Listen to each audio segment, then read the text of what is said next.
Esto es lo que dijo Platón hace 2400 años. Doy gracias a los dioses por haber nacido griego y no bárbaro.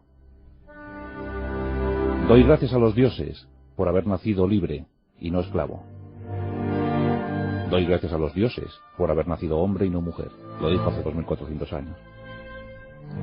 Pero sobre todo, doy gracias a los dioses por haberme permitido nacer en el siglo de Sócrates.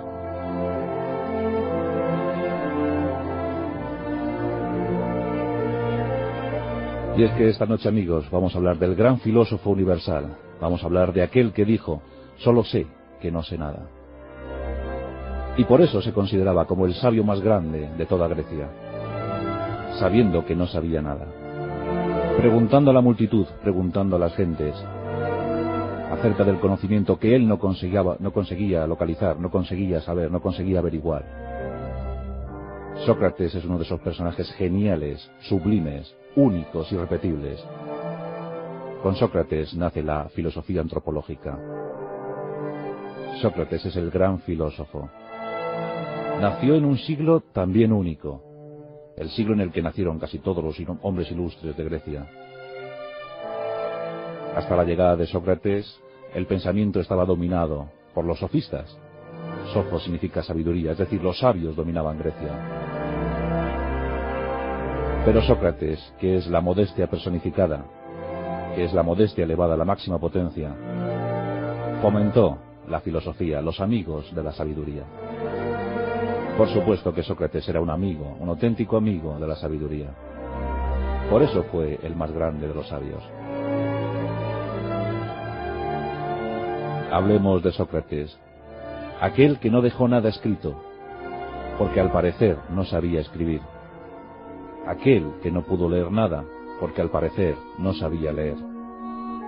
Y sin saber leer ni escribir, consiguió crear una escuela que se ha mantenido hasta nuestros días. Ahí está su grandeza. Defendía la introspección. Con él nació aquello de conócete a ti mismo. Ambicionaba saber los secretos de la vida. Buscaba la mejor calidad de vida posible para sus coetáneos, para sus amigos, porque solo quería conocer, solo quería saber acerca del bien. Él decía que el mal no existía, que el mal no era una realidad, que las gentes eran malas o los hombres eran malos simplemente por ignorancia. Y en ese caso, si combatimos la ignorancia, combatiremos decididamente al mal. Él tenía una voz interior. Él tenía su daimon, o su daidemonium, esa voz interior, que al final fue nefasta para él, porque casi le procura, y sin el casi le procuró la pena de muerte. Hablemos de Sócrates. Nace en el año 470 a.C. Es hijo de un escultor, unos dicen escultor, otros dicen un simple picapedrero, y de una comadrona.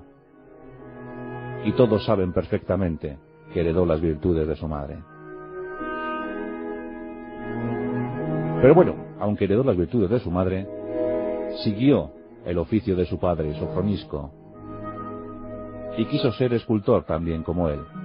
Hay quien incluso atribuye las 3 gracias que se podían ver en el Partenón a esta familia. Pero bueno, ese es otro cantar.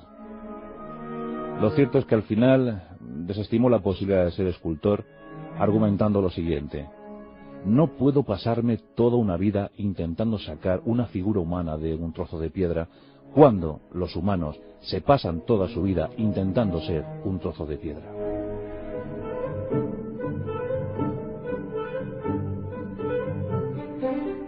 El método de Sócrates era claro y evidente. Como dijo su discípulo Platón años más tarde, Sócrates creó, inventó la ironía socrática. Y es que Sócrates no acudía a los grandes discursos, no se manifestaba ante la multitud, simplemente recurría a las preguntas. Era el gran entrevistador de su tiempo. Conseguía sacar la verdad, conseguía fórmulas magistrales sobre la esencia de la vida, sobre las dudas existenciales, a base de preguntar. Todo lo basaba en las preguntas. Dicen que su pregunta favorita era ¿por qué es esto? En cada conversación sacaba esta pregunta, ¿por qué es esto? Y hacía que parieran las ideas, por supuesto. Ahí viene la herencia de su madre.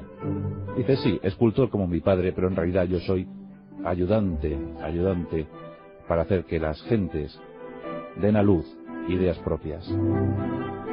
Y en ese sentido soy como mi madre.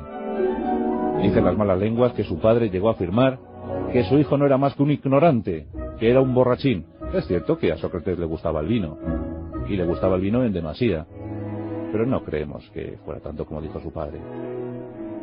Sí que sabemos que la única formación, la única educación que recibió Sócrates fue la militar y la deportiva. No tenemos constancia de que Sócrates acudiera a ninguna escuela.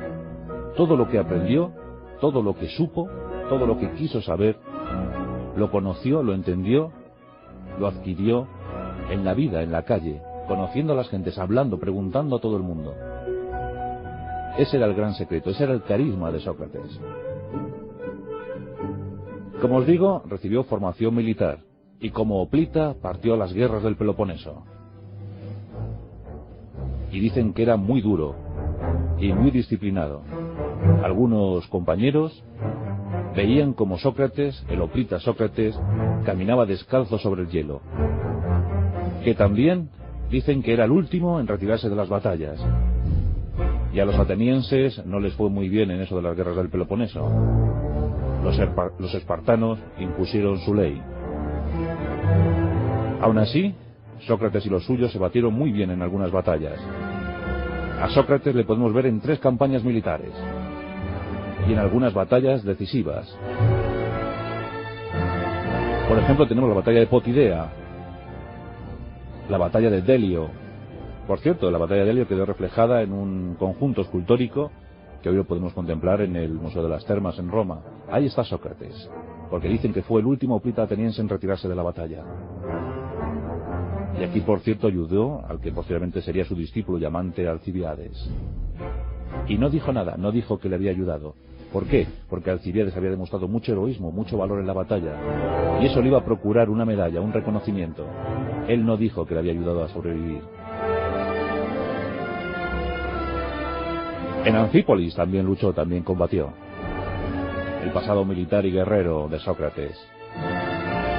Pero las guerras del Peloponeso acabaron, y acabaron mal para Atenas. Y llegó el tiempo de los tiranos, los famosos 30 tiranos espartanos, aquellos que dominaron los tiempos y los designios de Atenas. Uno de esos tiranos acabó también con la vida de Sócrates, como veremos posteriormente.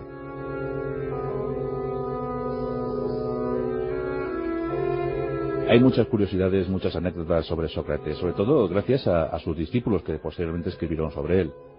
Platón, Xenofonte, Critón, muchos hablaron sobre Sócrates.